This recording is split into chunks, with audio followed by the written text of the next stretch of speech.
What's going on, everyone? Garth here from Archisalvage. In this episode, we're going to look at one of my strategies for clearing out stock that's been sitting too long, and then we will take a look at a few sales in the last week or so.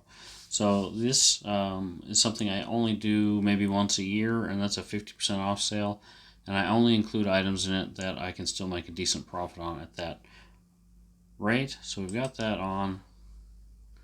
And I think we have about 340 items, so just around 10% of our stock. And a lot of this is things that, for instance, this stainless steel pressure cooker, the postage, as long as the postage is sufficient, which I think it is because it's a relatively light item, that should sell relatively quickly.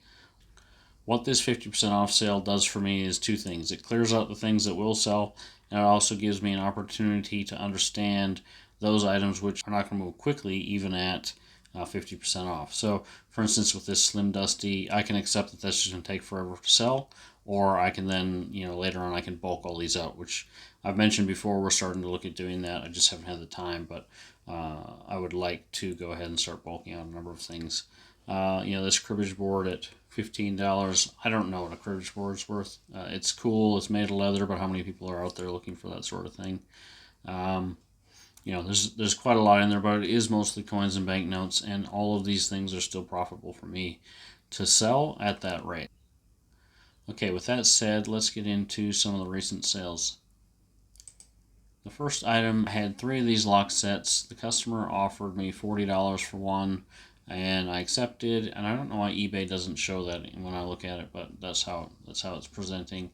And then today they offered me $75 for the remaining 2, which they, for whatever reason, the offering had gone back and forth, and they couldn't respond to my offer. So I just created a private listing and sold them for $75. So all 3 sold to the same customer. Next item are these Brisbane Expo banknotes. They continue to do well for us. I think this customer bought 3. We sell anywhere from 1 to 5 at a time, depending. Next up are these banknotes. So here's a 50% off item. So I had it for $19.95, sold for $10. Sold pretty quickly when I put it on 50% off.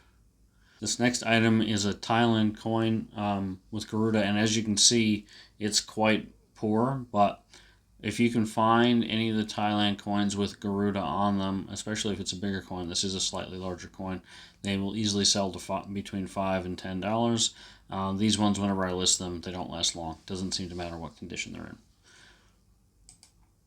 Next item, I just did a coin of the week on this, and I ended up selling this one. I put it on sale, and it sold right away.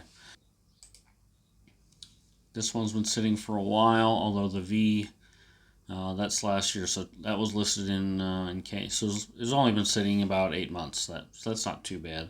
Got a pretty good price for that one.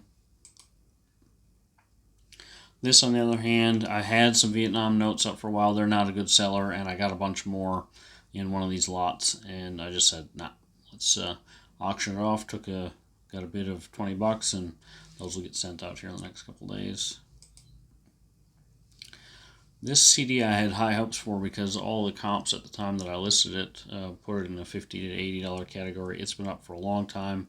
I've been sitting at $35 for a long time. I thought, see ya. If I could get half of that, I'd be happy, and that's exactly what happened. A little bit disappointed in the Lego people. I showed this in an episode not too long ago. I was hoping we'd get closer to 80 or $100, but I'm reasonably happy with $53. So sold at auction, and that'll go out the door soon. This next item is a dinner bell that we've had made in the past. This item a couple years ago was selling really well. It's not selling as well now, but it's an okay item. So that's one of those things that kind of goes in fads or whatever. This next one I'll just show one of the reasons that I allow us to have items that are in the $5 to $10 category a lot is that I do routinely have people buying multiple things, and this is just one example from the last week. They actually went ahead and bought a bunch of other items as well, so 12 or 15 sales is not uncommon to one person every week.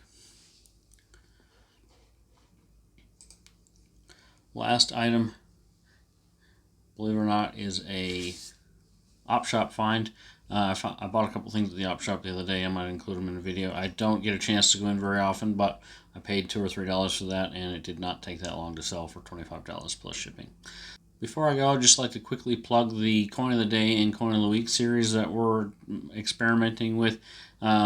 Check it out if you haven't already, and let us know what you think. Leave a comment. It's kind of an experiment. Is it interesting? Isn't it interesting? What can it morph into? My Coin of the Day idea is something I would like to turn into something to plug other people's work as well.